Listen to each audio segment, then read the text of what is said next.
नमस्कार. मी माजी आमदार शहाजी बापू पाटील, उपनेते शिवसेना.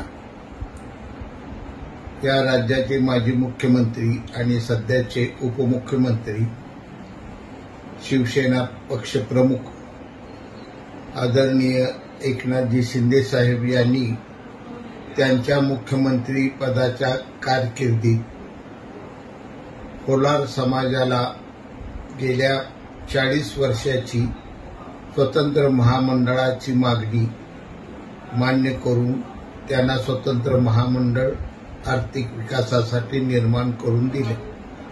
त्याबद्दल